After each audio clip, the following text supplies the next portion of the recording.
በስመ አብ ወወልድ ወመንፈስ ቅዱስ አሐዱ አምላክ አሜን።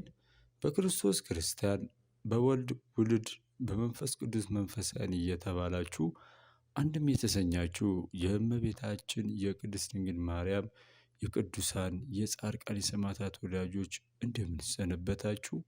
እንደምን እዚህ ሰዓት ደረሳችሁ? እዚች ቀንና እዚህ ሰዓት ላደረሰን ለልዑል እግዚአብሔር ስሙ የተመሰገነ ይሁን። እንግዲህ ውድ አድማጮቻችን ፕሮግራማችን ይዘን ቀርበናል። እንግዲህ ዛሬ ፕሮግራማችን የሚያተኩረው እንግዲህ የዐቢይ ጾም ምክንያት በማድረግ አንዳንድ ነገሮችን እናወራለን ማለት ነው። በቅድሚያ እንኳን ለመድኃኒታችን ለኢየሱስ ክርስቶስ ዐቢይ ጾም ወይ ደግሞ ጾመ እግዚእ በሰላም በጤና በፍቅር አደረሳችሁ እንላለን።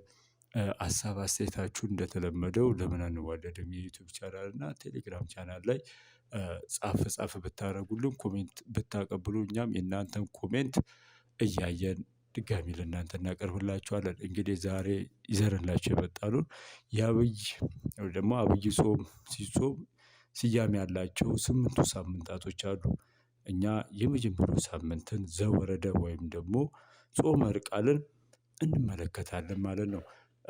እንግዲህ የመጀመሪያው ሳምንት በቤተክርስቲያን አስተምህሮ ዘወረደ ወይም ደግሞ ጾመ ሕርቃል ተብሎ ይጠራል ማለት ነው። እንግዲህ ዘወረደ ማለት አምላካችን መድኃኒታችን ኢየሱስ ክርስቶስ ከሰማየ ሰማያት መውረዱን ከድንግል ማርያም መወለዱን ለሰው ልጆች ሲል ፍቅሩን መግለጹን የሚነገርበት የሚሰዋበት ወይ ደግሞ ሊቃውንት የሚያስተምሩበት ሳምንት ነው ማለት ነው። እንግዲህ በዚህ ውስጥ ብዙ ሚስጥራት ይፈጸማሉ ማለት ነው። እንግዲህ የመጀመሪያው ሳምንት እንግዲህ ቅዱስ ያሬድ ከሰየማቸው ሳምንታት ውስጥ አንደኛው ዘወረደ ተብሎ ቤተክርስቲያን አስተምህሮ ይነገራል ማለት ነው። እንግዲህ በዚህ ዕለት መልእክታቶች ይነበባሉ። ምስባክ አለ፣ ወንጌል አለ፣ በዕለቱ ዕለት የሚቀደሱ ቅዳሴዎች አሉ። እንግዲህ እነሱን በጥቂቱ እንመለከታለን ማለት ነው። እንግዲህ በዕለቱ የሚነበቡ መልእክታት ወደ ቅዱስ ጳውሎስ ለዕብራውያን ሰዎች በላከላቸው መልእክቱ ምዕራፍ 13 ከቁጥር 7 እስከ 17 ያለው ይሆናል። የእግዚአብሔር ቃል የነገሯችሁ መምህሮቻችሁን አስቡ፣ መልካም ጠባያቸውን እያያችሁ እነሱን ተከተሉ ይላል። እንግዲህ መልእክታቶቹ ከሚነበቡ ውስጥ አንደኛው መልእክት ማለት ነው። ሁለተኛው መልእክት ደግሞ ያዕቆብ መልእክት ምዕራፍ 4 ቁጥር 6 እስከ ፍጻሜ ያለው ነው ይላል። እንግዲህ እንደዚህ ይላል፣ ነገር ግን ፈጣሪያችንን የምንጠይቅበት ጸጋ ይሰጠናል። ስለዚህም እግዚአብሔር ትዕቢተኞችን ይቃወማል፣ ትሑታንን ግን ጸጋን ያለብስላቸዋል ብሎ በያዕቆብ መልእክት የጻፈው መልእክት ወይ ደግሞ ይህንን ይመስላል ማለት ነው። በዕለቱ ደግሞ የሚነበበው ግብረ ሐዋርያት የሐዋርያት ስራ ደግሞ የሐዋርያት ስራ ምዕራፍ 25 ከቁጥር 13 እስከ ፍጻሜ ያለው ከጥቂት ቀን በኋላም ንጉሡ አግሪጳ በክብር ቄሳር ወደ ቂሳርያ ወርዶ ፈውስን ተገኘለት ይላል። እንግዲህ በዕለቱ የሚነበቡት ወይ ደግሞ ግብረ ሐዋርያት መልእክታት እነዚህ ናቸው ማለት ነው። ወንጌል ደግሞ በዕለቱ ዕለት የሚነበበው ወንጌል እንደዚህ ነው ማለት ነው። ዮሐንስ ወንጌል ምዕራፍ 3 ከቁጥር 10 እስከ 24 ነው ማለት ነው። ምን ይላል? ጌታችን ኢየሱስም መልሶ አንተ የእስራኤል መምህራችን ነገር ግን እንዴት ይህንን አትቃወምም አሉት።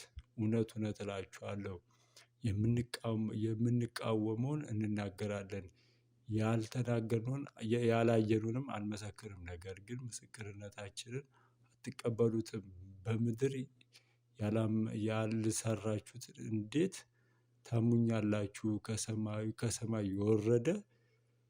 ከሰማይ የወረደ የሰው ልጅ በቀር ወደ ሰማይ የሚወጣ የለም የሚል ወንጌል በዕለቱ የሚነበበው ወንጌል ማለት ነው። በዕለቱ ደግሞ በዋና የሚቀደሰው ቅዳሴ ደግሞ ቅዳሴ እግዚእ ወይ ደግሞ ጌታችን መድኃኒታችን የኢየሱስ ክርስቶስ ቅዳሴ ነው ማለት ነው። እንግዲህ ከሰማየ ሰማያት እንደዚህ ሁሉ ያነበብናቸው መልእክታት ግብረ ሐዋርያት ቅዳሴውንም ጨምሮ ወንጌሉን ጨምሮ ጌታችን መድኃኒታችን ኢየሱስ ክርስቶስ ከሰማየ ሰማያት መውረዱን ይናገራሉ ማለት። ከዛ ቀጥሎ ደግሞ ለይበልጥ ደግሞ በደንብ የማይነገረው ጾመ ዕርቃን የሚባለው ደግሞ ይሄ ንጉስ በነበረበት ዘመን ኢትዮጵያን ጨምሮ መስቀሉን ለማግኘት መስቀሉን ሁሉም ወደየቦታው ለማምጣት ሲሉ ቅዱሳን አባቶቻችን ሊቃውንት አባቶቻችን የጾሙት ጾም ነው ማለት ነው። ስለዚህ ይሄ ጾም ጾመ ዕርቃን ንጉሱ ያን ዕርቃን የተባለው ንጉስ በነበረበት ዘመን የተደረገ ነገር ስለሆነ ማለት ነው። እነዚህ ይሄ ንጉስ በነበረበት ዘመን ለ7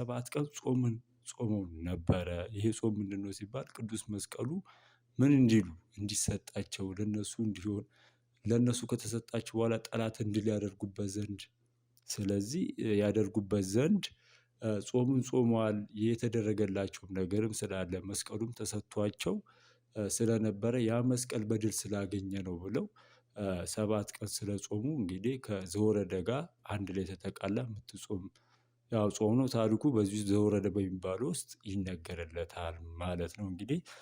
እንግዲህ ውድ አድማጮቻችን ለዛሬ ይዘንላችሁ የመጣነው ፕሮግራም ይህንን ይመስላል። እንግዲህ አጠቃለናል። ሀሳብ አስተያየት ካላችሁ በውስጥ መስመር ኮሜንት ላይ እየጻፋችሁልን እንድታበረታቱን ስል በእግዚአብሔር ስም እንጠይቃለን። ወስብሐት ለእግዚአብሔር።